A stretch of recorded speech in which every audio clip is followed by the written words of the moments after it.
Culture के इस विशेष podcast में आप सभी दर्शकों का स्वागत है। मैं अधिवक्ता एवं लेखक पृथ्वीराज सिंह आज आपके समक्ष एक विशेष व्यक्ति को लेकर आ रहा हूं। ये भारतीय प्रशासनिक सेवाओं के 2000 बैच के आईएएस ऑफिसर हैं जो कि पिछले 20 साल से मध्य प्रदेश कैडर में अपनी सेवाएं दे रहे हैं। श्री पी नरहरि इंदौर, ग्वालियर और सिंगरौली जैसे कई बड़े शहरों में डिस्ट्रिक्ट कलेक्टर यानी डिस्ट्रिक्ट मजिस्ट्रेट के तौर पर याद किए जाते हैं। काफ़ी लोकप्रिय कलेक्टर रहे हैं।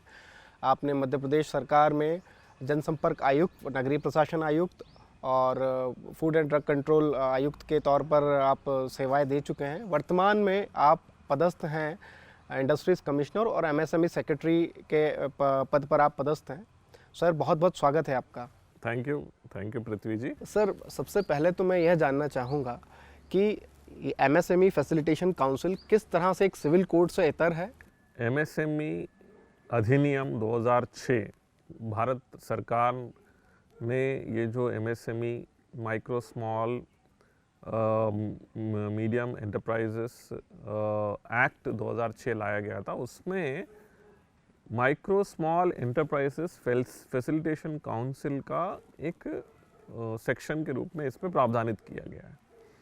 अमूमन ये देखा गया है कि जो छोटे उद्योग जो लगाते हैं वो अपना जो भी प्रोडक्ट्स हैं, जो भी ऐसी गतिविधियां हैं, सेवाएं हैं, जब वो किसी सप्लायर को सप्लाई करते हैं, ये देखा गया है कि जिसने बायर है, जिसने खरीदा है माल, वो तुरंत या एक निर्धारित समय सीमा में पेमेंट ना करते हुए बड़े लंबे समय के बाद पेमेंट कर देता है या फिर पेमेंट रोक देता है या पेमेंट नहीं करता है।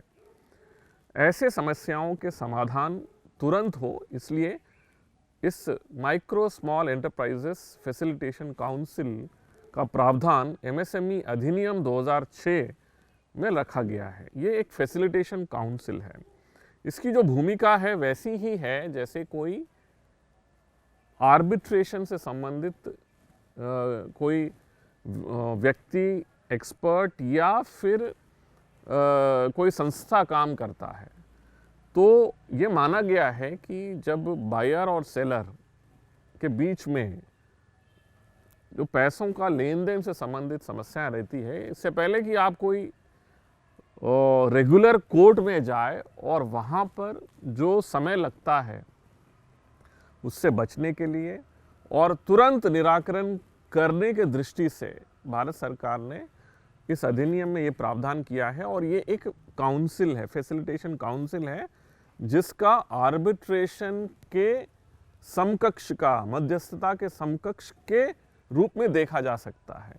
और ये कोई रेगुलर कोर्ट नहीं है, परंतु इसको क्वाजी जुडिशियल पावर्स दिए हुए हैं। जैसा कि हम जानते हैं भारत में जुडिशरी ओवरबर्डन है। कई चीफ जस्टिस ऑफ इंडिया ने अपने पद पर रहते हुए इस चीज़ पर खेद और चिंता जताई है। और न्याय के लिए जो लोग आतुर हैं, जो परेशान हैं, उन्हें न्याय मिलने में 10-10, 15-15, 20 सालों तक का कई बार समय लग जाता है, ऐसा देखा गया है। तो इस काउंसिल की महत्वता क्या है और इसमें निपटान करने के लिए क्या समय सीमा है? आपके इस पद पर आसीन होते हुए, आपके चेयरमैन होते हुए कितने केसेस में आप न्याय और कितने समय में दे रहे हैं? आपने बहुत ही अच्छा प्रश्न किया है कि किसी भी रेगुलर कोर्ट के द्वारा जो समय लगता है किसी एक पर्टिकुलर प्रकरण में निर्णय करने में, उससे बचने के लिए, और ऑलरेडी हमारे रेगुलर कोर्ट्स के ऊपर इतना ज़्यादा दबाव है नंबर ऑफ केसेस का, सुनवाई का, निर्णय करने का, ये जो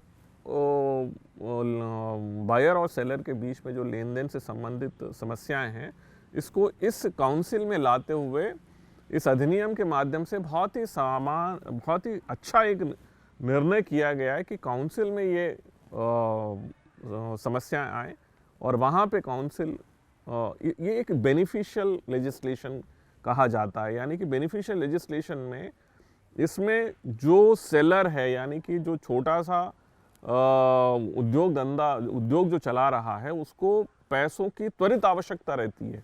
उसने मार्केट से पैसा लिया, अपना मैन्युफैक्चरिंग किया और फिर उसने अपना माल बेचा और उसको तुरंत पैसा वापस नहीं मिलेगा तो उसकी रीढ़ की हड्डी टूट जाएगी।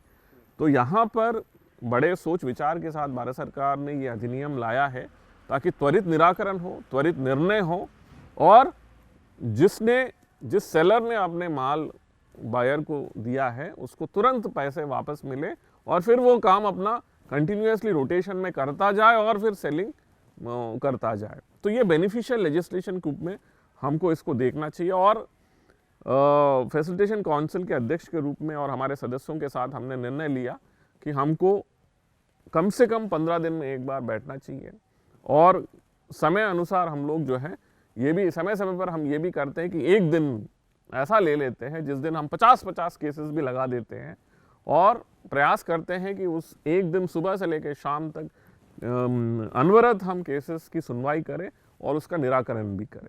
अभी आपने अपने पिछले कमेंट में बताया कि ना कि सिर्फ मध्य प्रदेश, बाकी अन्य कई राज्यों से भी रिस्पोंडेंट से आप कनेक्ट करते हैं वीडियो कॉलिंग के माध्यम से या जूम कॉल दूसरी तकनीकों के माध्यम से। तो इसमें एक सवाल ये निकल कर आता है सर कि क्या रिस्पोंडेंट और एप्लीकेंट दोनों मध्य प्रदेश के हो तभी सुनवाई होगी, या सिर्फ एप्लीकेंट मध्य प्रदेश का हो, या दोनों ही मध्य प्रदेश के ना हो तो भी कोई एप्लीकेंट यहाँ आकर आपके पास अर्जी लगा सकता है सुनवाई के लिए? ये बहुत अच्छा प्रश्न है। एमएसएमई फैसिलिटेशन काउंसिल में बहुत महत्वपूर्ण ये है कि जिस राज्य में आपका जो माइक्रो स्मॉल एंटरप्राइज रजिस्टर्ड है, यानी कि रजिस्टर्ड ऑफिस होना जरूरी है, वो रजिस्टर्ड ऑफिस जहां का है वही का उस प्रदेश में आवेदन फैसिलिटेशन काउंसिल में लगा सकते हैं। और इसमें महत्वपूर्ण ये है कि आप जिस दिन फैसिलिटेशन काउंसिल में अपना आवेदन लगाते हैं उस दिन से पहले और जिस पक्ष के अगेंस्ट में आप केस लगाते हैं, आप दोनों के बीच में जो भी एग्रीमेंट हुआ हो उससे पहले आपका नेशनल लेवल पे एक पोर्टल बना है, उसको कहते हैं उद्यम रजिस्ट्रेशन। उद्यम रजिस्ट्रेशन में आपका जो फर्म है, कंपनी है, यूनिट है, वो उद्यम रजिस्ट्रेशन में रजिस्टर्ड होना चाहिए और वो एक एमएसएमई होना जरूरी है, माइक्रो स्मॉल एंटरप्राइज होना जरूरी है। दो चीजें जो मैंने कहा है मैं फिर से रिपीट करूंगा अपने प्रेक्षकों के लिए। पहला चीज ये है कि आपको जिस प्रदेश में जहां आप अपना फैसिलिटेशन काउंसिल में आवेदन लगा रहे हैं उस प्रदेश का आवेदक होना चाहिए, यानी कि जो सेलर है जिसने अपने वस्तु सर्विसेज बेचा है, सर्विसेज को प्रोवाइड किया है, वो मध्य प्रदेश का होना, उसका रजिस्टर्ड ऑफिस मध्य प्रदेश होना जरूरी है। दूसरा, जिसके अगेंस्ट में आपने केस किया है, केस करने से पहले और आप दोनों के बीच में जो भी वस्तु या सेवाएं प्रदान करने से संबंधित आपके बीच में जो भी अनुबंध है, उससे पहले आपको एक माइक्रो स्मॉल एंटरप्राइज होने का उद्यम रजिस्ट्रेशन होना बहुत जरूरी है। अब आते हैं कि अनावेदक पक्ष जो है वो कहाँ का होना चाहिए। अनावेदक पक्ष जो है वो कहीं के भी हो सकता है, वो मध्य प्रदेश का भी हो सकता है या दूसरे किसी भी प्रदेश का हो सकता है, परंतु आवेदक जो माइक्रो स्मॉल एंटरप्राइज है वो मध्य प्रदेश का रजिस्टर्ड ऑफिस होने वाला होना बहुत जरूरी है। आमतौर पर देखा जाता है कि जब भी कोई दो लोग एग्रीमेंट में आते हैं बायर और सेलर की तरह, तो किसी तरह के चेक के आदान, एज अ सिक्योरिटी चेक का आदान प्रदान होता है। और जब कोई भी एक पक्ष सुनवाई के लिए कोर्ट में या ट्रिब्यूनल में या इस तरह की काउंसिल्स में आता है, तो दूसरा पक्ष उसको रोकने के लिए या बाधित करने के लिए प्रक्रिया को, उस चेक का उपयोग करके 138 में चेक बाउंस का मुकदमा लगाकर। तो सर सवाल ये है कि क्या अगर दोनों में से कोई भी पक्ष किसी अन्य विषय को लेकर कोर्ट में जा चुका है जिसमें दोनों ही पक्ष शामिल हैं, तो भी क्या काउंसिल सुनवाई करेगी? मान लीजिए कि अगर किसी ने चेक बाउंस का, बायर ने सेलर पे चेक बाउंस का केस लगा दिया, उसके राज्य में 138 का मुकदमा है, बट सेलर का जो पक्ष है वो विपरीत है इससे और वो मध्य प्रदेश में आवेदन दे रहा है, तो क्या काउंसिल सुनवाई करेगी? निश्चित ही, आपने बहुत अच्छा प्रश्न किया है। देखिए, मैं बहुत स्पष्ट करना चाहूँगा, ये जो लेजिस्लेशन है ये पूरा का पूरा माइक्रो स्मॉल एंटरप्राइजेस को प्रोटेक्ट करने के लिए है। आपने अपना माल किसी को बेचा और वो आपको पैसा नहीं दे रहा है, ठीक है, और आप दोनों के बीच में किसी भी तरह का केस कहीं पर भी प्रचलनशील हो, महत्वपूर्ण ये है काउंसिल के समक्ष में आप निर्धारित समय सीमा में, निर्धारित समय सीमा बहुत ज़रूरी है। यहाँ पे निर्धारित समय सीमा क्या है, आप दोनों के बीच में लास्ट कम्युनिकेशन क्या रहा है, उससे 3 साल के अंदर आपको फैसिलिटेशन काउंसिल में आवेदन देना होगा। और फैसिलिटेशन काउंसिल ये देखता है कि आपने माल उसको दिया और उसने आपको 45 दिन में पेमेंट किया नहीं किया तो क्यों नहीं किया, और आप दोनों के बीच में किस तरह का एग्रीमेंट रहा है, क्या पेपर एग्रीमेंट रहा है या फिर मौखिक रूप से, क्योंकि छोटे छोटे यूनिट्स हैं वो कहाँ एग्रीमेंट करते हैं। अक्सर ये देखा गया कि उन दोनों के बीच में एग्रीमेंट्स नहीं रहते हैं, लेकिन इनवॉइस जरूर रहता है कि आपने माल दिया तो इनवॉइस आपने रेज किया, उस इनवॉइस के आधार पर आपने इनवॉइस एक्सेप्ट किया, तो इसका मतलब है आप दोनों के बीच में व्यवहार रहा है, कुछ न कुछ आप दोनों के बीच में इस तरह का एग्रीमेंट रहा है कि इसने अपना माल दिया, आपने माल लिया, फिर आपने माल लेने पर आपने पैसे वापस क्यों नहीं किए। और आप दोनों के बीच में मान लीजिए जैसे आपने प्रश्न किया पहले से कोई चेक था, भाई वो चेक जो भी रहा है वो अलग इशू है, आप उसको अन्य अधिनियम अन्य प्रावधानों के अंतर्गत आप अपने बीच में लड़ाई करें, लेकिन 45 दिन में आपने जो माल लिया उसको पेमेंट क्यों नहीं किया आपने, ये देखना जरूरी है। आपने समय के लिमिटेशन की बात की सर, इससे जुड़ा हुआ एक प्रश्न जो मेरे दिमाग में आया वो यह है कि क्या जो लेन देन हो रहा है, जिस अमाउंट का लेन देन हो रहा है उसका भी कोई लिमिटेशन है कि बहुत छोटे छोटे अमाउंट्स के लिए लोग यहाँ ना आए, तो 10,000 20,000 ऐसा भी कोई लिमिटेशन है कि इससे नीचे की सुनवाई नहीं होगी? नहीं, देखिए इसमें नीचे का कोई लोअर लिमिट नहीं है। अपर लिमिट ये है कि माइक्रो और स्मॉल एंटरप्राइज ये दोनों बहुत जरूरी है। माइक्रो एंटरप्राइज का मतलब ये है कि 1 करोड़ तक का जिसका प्लांट और मशीनरी में इन्वेस्टमेंट होता है वो माइक्रो कहलाता है। 1 से 10 करोड़ के बीच में जिसका प्लांट और मशीनरी में इन्वेस्टमेंट रहा है वो स्मॉल एंटरप्राइज कहलाता है। यानी कि अपर लिमिट 10 करोड़ है, यानी कि आपका कंपनी का जो भी प्लांट और मशीनरी में इन्वेस्टमेंट रहा है अगर 10 करोड़ तक का रहा है तो आप जो है एमएसएमई फैसिलिटेशन काउंसिल में आ सकते हैं। जी, कई सारे व्यापारी बंधु हमारा ये पॉडकास्ट देखेंगे तो उनके मन में जाहिर सी बात है हर तरह का व्यापारी किसी न किसी तरह के लिटिगेशन में उलझा हुआ है। तो क्या जिस व्यापारी का मध्य प्रदेश के एमएसएमई काउंसिल एमएसएमई में रजिस्ट्रेशन नहीं है और वो व्यापारी है और उसका इस तरह का आदान प्रदान में वो भी इस सुविधा का लाभ उठा सकता है? निश्चित ही मैं आपसे यही कहना चाहूँगा इस पॉडकास्ट के माध्यम से, कृपया कर सबसे पहले आप उद्यम रजिस्ट्रेशन में अपना फर्म को रजिस्टर करा लीजिए, है ना। और उद्यम रजिस्ट्रेशन आज के तारीख में काफ़ी व्यापक हो गया है। आज मध्य प्रदेश में लगभग 10 लाख ऐसे यूनिट्स हैं जिन्होंने उद्यम रजिस्ट्रेशन करा लिया है, 10 लाख रजिस्ट्रेशन करा लिया है। और मैं ये मानता हूँ कि कम से कम 15-20 लाख फर्म्स होंगे जिन्होंने आज तक रजिस्ट्रेशन नहीं कराया है। तो सबसे पहले आपको अपना फर्म का रजिस्ट्रेशन उद्यम रजिस्ट्रेशन में करा लें, और फिर आपका अगर आपने माल या सेवाएं या फिर इस तरह के एमएसएमई अधिनियम के प्रावधानों के अंतर्गत आपका दायरा आता है और आपका पैसा किसी के यहाँ रह गया है जो नहीं दे रहा है, आपको परेशान कर रहा है, तो आप काउंसिल में अपना आवेदन लगा सकते हैं। सर, आप ही के इस आग्रह को मैं भी दोहराना चाहूँगा, हमारे सभी व्यापारी बंधु जो ये पूरा पॉडकास्ट सुनकर इस चीज़ के लिए ललायित हों कि जिनका केस कोर्ट में सालों से चल रहा है, अगर वो भी इस तरह की काउंसिल के थ्रू अपना केस रिजॉल्व करवाना चाहते हैं तुरंत गति से, तो कृपया अपना रजिस्ट्रेशन कराएं। सर, अब इस काउंसिल की शक्तियों के बारे में बात करते हैं, जो टॉपिक हमने शुरुआत में छोड़ा था कि किस तरह के अवार्ड, डिक्री या जजमेंट देने का पावर काउंसिल को होता है और वो कितना बाइंडिंग होता है दोनों ही पक्षों पर या रिस्पोंडेंट पर, किस हद तक बाइंडिंग होता है? देखिए, इस अधिनियम का बहुत अच्छा प्रावधान ये है कि जैसे मैंने कहा कि एक बेनिफिशियल लेजिस्लेशन है और ख़ास तौर पर छोटे उद्योगों को प्रोटेक्ट करने के लिए उनका जो लेन देन है वो समय रहते हुए हो। तो इसमें काउंसिल के द्वारा उभय पक्षों को सुनने के बाद अगर ये माना जाता है कि जिस सेलर ने अपना माल दिया है, अपनी सेवाएं दिया है और 45 दिन के निश्चित समय से पहले, समय अवधि के पहले अगर बायर ने, जिसने सेवाएं ली हैं, उसने पैसे नहीं दिया है, तो इसमें जितना दिन का लेट हुआ है उतने दिन का कंपाउंड इंटरेस्ट सहित मूल जितना देना था उसके ऊपर कंपाउंड इंटरेस्ट सहित अवार्ड करने के अधिकार इसमें एमएसएमई फैसिलिटेशन काउंसिल को है।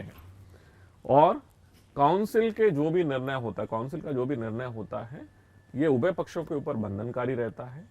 और अगर इसमें से जो दूसरा पक्ष है, अनावेदक पक्ष है, वो इससे सहमत नहीं है, तो वो प्रिंसिपल डिस्ट्रिक्ट जज के न्यायालय में जाकर अपील कर सकते हैं हमारे निर्णय के ऊपर। अब इसमें जो प्रिंसिपल डिस्ट्रिक्ट जज के न्यायालय में आवेदन तभी लिया जाता है जब अवार्ड जो हमने किया है, यानी कि फैसिलिटेशन काउंसिल ने जो अवार्ड किया है उसका 75% पहले आप डिपॉजिट करेंगे, तभी आपका आवेदन प्रिंसिपल डिस्ट्रिक्ट जज के न्यायालय में स्वीकार किया जाएगा। तो इस तरह से काउंसिल के जो भी निर्णय हैं उसको इस अधिनियम के अंतर्गत प्रोटेक्ट किया गया है, और खास तौर पर जो छोटे उद्योग धंधा चलाते हैं उनको प्रोटेक्ट करने के लिए इस तरह का लेजिस्लेशन बनाया गया है। जाहिर सी बात है सर, और इस बात को सुनकर ये समझ में आ रहा है कि जो सेलर्स हैं और ख़ासकर जो मध्य प्रदेश में रजिस्टर्ड सेलर्स हैं वो अप्लीकेंट्स होते हैं। पर एक बहुत रोचक सवाल मेरे दिमाग में जो आ रहा है, जो मेरे मन में आ रहा है, वो ये है कि क्या बायर्स के हित में भी फैसला होता है? कभी आप 2 सालों से यहाँ पर एज अ चेयरमैन आप निर्णय दे रहे हैं, क्या बायर्स भी कभी अपनी बात को रखकर और काउंसिल को कन्विंस कर पाते हैं, या कभी बायर्स भी काउंसिल में अप्रोच कर सकते हैं कि ये जो मेरे खिलाफ मुकदमा या अर्जी लाई गई है ये उतनी उचित नहीं है और मेरा पक्ष सुना जाए, और उसका पक्ष सुनने के बाद अगर हम कन्विंस होते हैं तो क्या हम बायर के हित में भी या रिस्पोंडेंट के हित में भी फैसला? निश्चित ही, बहुत अच्छा प्रश्न आपने किया है। देखिए, हमने बहुत सारे प्रकरणों में ये देखा है कि सेलर है और बायर है। सेलर ने अपना माल बायर को दिया, लेकिन जिसने अपना माल दिया उसका माल खराब माल था। उसका माल जो है, उसका जो प्रोडक्ट है क्वालिटी स्टैंडर्ड्स मेंटेन नहीं करता है, या फिर जब माल सेलर तक बायर तक पहुंचा तब तक खराब हो गया है। तो ये देखा गया है कि बायर यहाँ पे सही था, सेलर ही अपने आप में जो है कुछ ना कुछ ऐसा गड़बड़ किया, या फिर उसने माल का क्वालिटी ठीक से मेंटेन नहीं किया, लेकिन दबाव डाल रहा है कि बायर के ऊपर कि नहीं नहीं आपको तो मुझे पैसा देना ही है। तो हमने ऐसे प्रकरणों में देखा है कि बायर के पक्ष में भी निर्णय किए हैं। लेकिन बायर को क्या करना चाहिए? जैसे ही आपके पास माल आया, आपने देखा कि माल सही क्वालिटी का नहीं है, आपके अनुसार आप दोनों के बीच में जो अनुबंध था उसके अनुबंध के मुताबिक नहीं है, स्पेसिफिकेशंस के मुताबिक नहीं है, क्वालिटी स्टैंडर्ड्स नहीं है, तो आपको क्या करना चाहिए? तुरंत माल वापस करना चाहिए। तुरंत आपको जो है लिखित पूर्वक आपको देना चाहिए कि नहीं, आपने जो माल भेजा है, आपने हमको जो सप्लाई किया है हमारे एग्रीमेंट के मुताबिक नहीं है, हमारे कंडीशंस के मुताबिक नहीं है, या फिर हमारे मौखिक अंडरस्टैंडिंग के मुताबिक नहीं है, इसलिए हम आपको तुरंत वापस कर रहे हैं, या फिर आपको लिखित पूर्वक सूचना दे रहे हैं। तो ऐसे केसेस में जब बायर के द्वारा इस तरह का पत्राचार, इस तरह का व्यवहार किया गया है, तो बायर सही है, क्योंकि उसका इंटेंशन सही है कि वो तो लेना चाह रहा है, वो तो पैसा देना चाह रहा है, लेकिन आपने ही माल, आपने ही सर्विसेज, आपने ही जो प्रोडक्ट्स जो है वो सही आपने सप्लाई नहीं किया है। तो इसलिए बायर के पक्ष में भी निर्णय होते हैं, लेकिन बायर को ये तमाम चीजें सही मायने में आपको समय रहते हुए आपको बताना होगा। और इस प्रश्न के माध्यम से मैं ये भी कहना चाहूंगा कि हमेशा आप छोटा सा छोटा उद्योग धंधा करते हो या बड़ा सा बड़ा उद्योग धंधा करते हो, आप दोनों के बीच में कोई ना कोई एग्रीमेंट, लिखित एग्रीमेंट होना बहुत जरूरी है। इसका फायदा अक्सर ये देखा गया, या तो बायर लेता है या सेलर लेता है, जब एग्रीमेंट आप दोनों के बीच में लिखित पूर्वक कोई एग्रीमेंट नहीं है। तो मेरा ये मानना है कि यथासंभव आप दोनों के बीच में लिखित एग्रीमेंट हो, ब्लैक एंड व्हाइट में होना बहुत ज़रूरी है। सर, मुझे पूरा विश्वास है कि हमारे इस पॉडकास्ट को सुनकर हमारे जो दर्शक हैं, जो उद्यमी, रजिस्टर्ड उद्यमी हैं मध्य प्रदेश के, उनके मन में ये जिज्ञासा हो रही होगी कि अगर इस तरह का कोई विपत्ति से वो भी जूझ रहे हैं तो किस तरह से आवेदन दें। और उसमें इसी सवाल में ये भी जोड़ना चाहूँगा कि आप कमिश्नर हैं, आप भोपाल में इसकी सुनवाई करते हैं, और मध्य प्रदेश इतना बड़ा प्रदेश है, कई दूर सुदूर प्रांतों के लोग भी रजिस्टर्ड हैं, तो वो आवेदन कहाँ दें और उनकी सुनवाई के लिए क्या क्या नियत स्थान हैं? इसका जो भी ऐसे पीड़ित पक्ष हैं, आवेदक हैं, जो सेलर है, जो माइक्रो स्मॉल एंटरप्राइज हैं, आपको आवेदन जो है सबसे पहले हमारा एक भारत सरकार का समाधान पोर्टल है, उस समाधान पोर्टल पे भी कर सकते हैं, और उस समाधान पोर्टल से हमारे फैसिलिटेशन काउंसिल के ऑफिस में हम रजिस्टर कर लेते हैं। आप हमारे यहाँ आयुक्त इंडस्ट्रीज कमिश्नर के ऑफिस में भी आवेदन स्वयं भेज सकते हैं, ईमेल के माध्यम से भेज सकते हैं। जैसे मैंने अपने चर्चा में कहा है कि आवेदन आप हमारे यहाँ तक किसी भी स्वरूप में फिजिकली ईमेल के माध्यम से समाधान जो पोर्टल है उसके माध्यम से भेजेंगे तो हम उसको रजिस्टर्ड कर लेंगे। सुनवाई जो है आज के तारीख में भोपाल में ही होता है, परंतु सुनवाई जैसे मैंने कहा है कि अब प्लेस का कोई मायना नहीं रह गया है, क्योंकि हम वर्चुअल सुनवाई कर रहे हैं।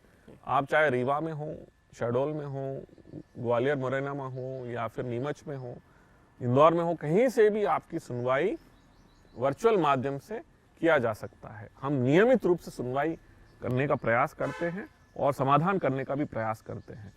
बस आपको जानकारी होना बहुत ज़रूरी है कि आपके पेमेंट से संबंधित जो भी इश्यूज हैं उसका समाधान करने के लिए एक micro small enterprises facilitation council MSME अधिनियम 2006 के अंतर्गत निर्मित है और इसका लाभ आप मध्य प्रदेश में ले सकते हैं। मध्य प्रदेश में ही नहीं है, जो भी ऐसा सेलर है जिस किसी भी राज्य में है, हर राज्य में इस तरह के फैसिलिटेशन काउंसिल का निर्माण इस अधिनियम के अंतर्गत हुआ है। आप जानकारी लीजिए, आप आवेदन करिए और अपना समाधान कराइए। मुझे पूर्ण विश्वास है सर, आज की दी गई जानकारी हमारे दर्शकों के लिए और ख़ासकर जो उद्यमी हैं उनके लिए बहुत ही लाभकारी रहेगी। और इसी तरह के पॉडकास्ट के साथ फॉग कल्चर आपसे जुड़ता रहेगा। आज के लिए इतना ही, धन्यवाद। और अंत में मैं अपने गेस्ट श्री पी नरहरि जी को धन्यवाद देना चाहूँगा अपने कीमती समय में से समय निकाल कर हमें देने के लिए। शुक्रिया sir. Thank you Prithvi, thank you, धन्यवाद। तो आज के लिए इतना ही। फॉग कल्चर की तरफ से मैं आज आप सभी दर्शकों से और हमारे विशेष अतिथि श्री पी नरहरि जी से विदा लेना चाहूँगा और आप सभी से वादा करता हूँ कि इसी तरह की महत्वपूर्ण जानकारियाँ लेकर फॉग कल्चर अपने पॉडकास्ट के माध्यम से फिर आपके समक्ष हाजिर होगा। धन्यवाद।